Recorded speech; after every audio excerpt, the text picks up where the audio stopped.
Hello বন্ধুরা, আসসালামু আলাইকুম। আশা করি সকলেই ভালো আছেন। শুরু করছি আজকের ভিডিও। আমি মনোয়ার হোসেন আছি আপনাদের সাথে নতুন এক ভিডিও নিয়ে হাজির হয়েছি। তো আজকে যে বিষয়টা নিয়ে আলোচনা করবো সেটা হচ্ছে আপনাদের ভিডিও তৈরি করতে অনেক সহজ করে দেবে যে পাঁচটি এআই টুলস ওয়েবসাইট, যেগুলোর সাহায্যে আপনাদের ভিডিওগুলো অনেক সহজেই তৈরি করতে পারবেন এবং অল্প সময়েই আপনাদের এডিটিং থেকে শুরু করে আপনাদের নয়েজ রিমুভার, একদম আপনাদের ভিডিও ব্যাকগ্রাউন্ড থেকে আপনি এ টু জেড একটা ভিডিও তৈরি করতে গেলে যা যা প্রয়োজন, শুধু স্ক্রিপ্ট লিখবেন আপনার ভিডিও তৈরি হয়ে যাবে। তো আপনারা এই পুরো ভিডিওটা দেখবেন, অবশ্যই আপনাদের অনেক উপকারী আসবে। আমার এই চ্যানেলটি সাবস্ক্রাইব করবেন, অবশ্যই বেল আইকনে ক্লিক করে দিবেন, আমার ফেসবুক পেজটি ফলো দিয়ে পাশে থাকবেন এবং সাপোর্ট করবেন। আমি আপনাদেরকে সাপোর্ট করবো বিভিন্ন টুলস এবং বিভিন্ন টিপস এর মাধ্যমে। ভিডিওটি হারিয়ে যাওয়ার আগে অবশ্যই ভিডিওটি সেভ দিয়ে রাখুন অথবা আপনার ফ্রেন্ডদেরকে শেয়ার করতে পারেন। তো চলুন মূল ভিডিওতে ফিরে যাই। প্রথমত হচ্ছে সিনথেসিয়া। এই প্ল্যাটফর্মটি এআই অবতার ব্যবহার করে ভিডিও তৈরি করতে দেয়। এটি মূলত শিক্ষামূলক বা প্রচারমূলক ভিডিওর জন্য খুব উপযোগী। এখানে আপনি আপনার টেক্সট লিখুন এবং এআই আপনার জন্য একটি ভিডিও তৈরি করে দেবে। দ্বিতীয়টি হচ্ছে রানওয়ে এমএও। এটি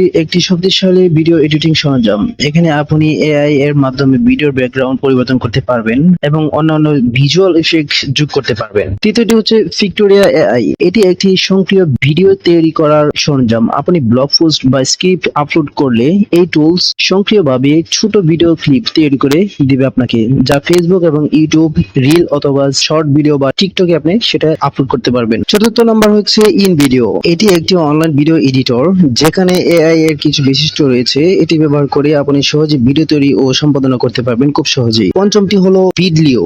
এই টুলটি এআই ব্যবহার করে আপনার লম্বা ভিডিওগুলোকে ছোট ক্লিপ পরিণত করতে পারেন, যা সোশ্যাল মিডিয়া শেয়ার করতে পারেন খুব সহজেই এবং এটা খুব উপযোগী। আপনার লং ভিডিও যেগুলো আছে সেগুলো যদি এখানে দেন, সেগুলো আপনাকে শর্ট ভিডিও আকারে ধারণ করে দিবে আর আপনি এটা রিল অথবা টিকটক অথবা ইউটিউবের যে আপনার শর্ট ভিডিও আছে সেখানে আপনি ইউজ করতে পারবেন। এই সরঞ্জামগুলি আপনার ভিডিও তৈরি করা সম্পাদনা প্রক্রিয়াকে অনেক সহজ করে দিবে এবং প্রতিটি টুলের নিজস্ব বৈশিষ্ট্য রয়েছে, তাই আপনার প্রয়োজন অনুযায়ী একটি বেছে নিতে পারেন। এই ছিল আজকের ভিডিও। ধন্যবাদ সবাইকে। আসসালামু আলাইকুম।